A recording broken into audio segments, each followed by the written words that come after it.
अपने बेटे के लिए सबकी बलि चढ़ाते गए, निरंतर 1 by 1 उन सबको काटने का काम यहाँ के कांग्रेस के नेताओं ने किया। हुनर से कद को अपने खुद बढ़ाना जानते हैं हम, ज्यादा तो नहीं तुमसे, हाथ तैयार रखिए, ज्यादा तो नहीं तुमसे मगर कम भी नहीं तुमसे ज्यादा। बहुत बहुत जोरदार तालियां हो निषेध कुमार बल्लू चौधरी जी आपके बीच।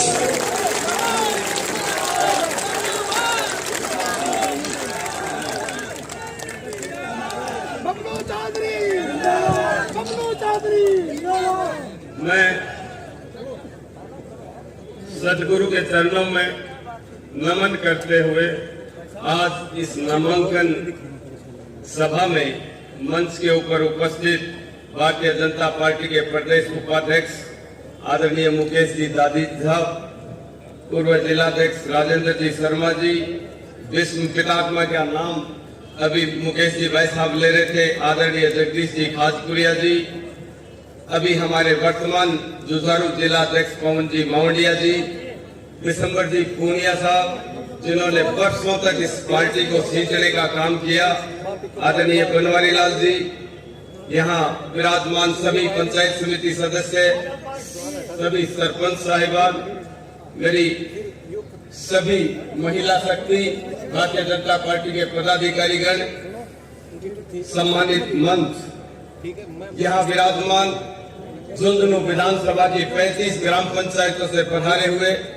नगर पालिका बगड़ और नगर परिषद से पधारे हुए मेरे आदरणीय बुजुर्गों, मेरी माताओं बहनों और युवा साथियों, मैं आपकी सबकी उपस्थिति को सलाम करता हूं और आपकी हृदय की गहराई से, आप सबको हृदय की गहराई से मैं आप लोगों का अभिवादन और स्वागत करता हूं कि आज भारतीय जनता पार्टी जो दुनिया की सबसे बड़ी लोकतांत्रिक पार्टी है, और मेरे जैसे साधारण से आदमी को मैंने 5 वर्ष तक, पिछले 5 वर्ष तक मेरे सामने भारतीय जनता पार्टी कार्यकर्ता लिखा, एक साधारण से कार्यकर्ता को आपके भरोसे या टिकट देकर प्रत्याशी बनाकर आपके झुंझुनू की जनता के बीच में भेजा। मैं प्रदेश नेतृत्व और केंद्रीय नेतृत्व का आभार व्यक्त करना चाहता हूं। साथियों, 25 नवंबर को ये चुनाव मत पेटियां भरने का समय आएगा। मैं आपसे कहना चाहता हूं कि पिछले 60 वर्ष तक पूर्व वक्ता बता रहे थे,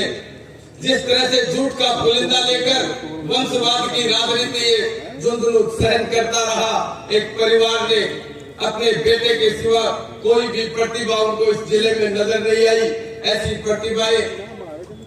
ऐसे बहुत से अनगिनत नाम नेत्राम जी लालपुरिया के जैसे आपने सुने होंगे, जिन्होंने अपना पूरा जीवन उनको दे दिया, लेकिन अपने बेटे के लिए सबकी बलि चढ़ाते गए, निरंतर 1 by 1 उन सबको काटने का काम यहाँ के कांग्रेस के नेताओं ने किया। लेकिन मैं आपको कहना चाहता हूँ कि भारतीय जनता पार्टी एक ऐसी पार्टी जो साधारण परिवार में जन्मे हुए आदमी को प्रधानमंत्री पद तक पहुंचा देती है। मेरे जैसे साधारण कार्यकर्ता को भारतीय जनता पार्टी का प्रत्याशी बनाकर आप लोगों के बीच भेजा। मैं आपसे पूछना चाहता हूं, ये झूठ का पुलिंदा लेकर जो हमारे बीच 15 साल से हमारा प्रतिनिधित्व कर रहे हैं, जब मानव जाति के ऊपर पिछले 5 वर्ष की 2 शब्द आपको कहना चाहता हूं, जब मानव जाति के ऊपर सबसे बड़ा संकट आया, हमारी याद में कोरोना जैसी महामारी नहीं आई। कोरोना की महामारी में लोग सांसों के लिए भटक रहे थे, दवाइयां नहीं मिल रही थी, अस्पताल में इलाज के लिए कोई डॉक्टर हाथ नहीं लगा रहे थे, नर्सिंग स्टाफ से इलाज कराया जा रहा था।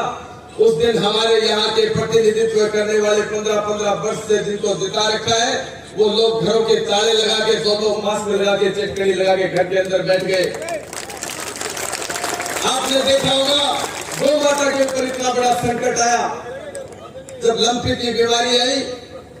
रात में मंत्री रहते हुए भी उनका दिल नहीं पसीजा कि हमारी गौ माता के ऊपर इतना बड़ा संकट आया है। भले ही जेब से 1 रुपया नहीं दे, वो बहुत गरीब परिवार से है, उनके सक्षम घर से नहीं है, लेकिन एक दिन भी वो किसी गौशाला में जाकर उन्होंने इस बात का परिचय नहीं दिया, कोई मानवता का परिचय दिया हो तो आप लोग मुझे बता दीजिए।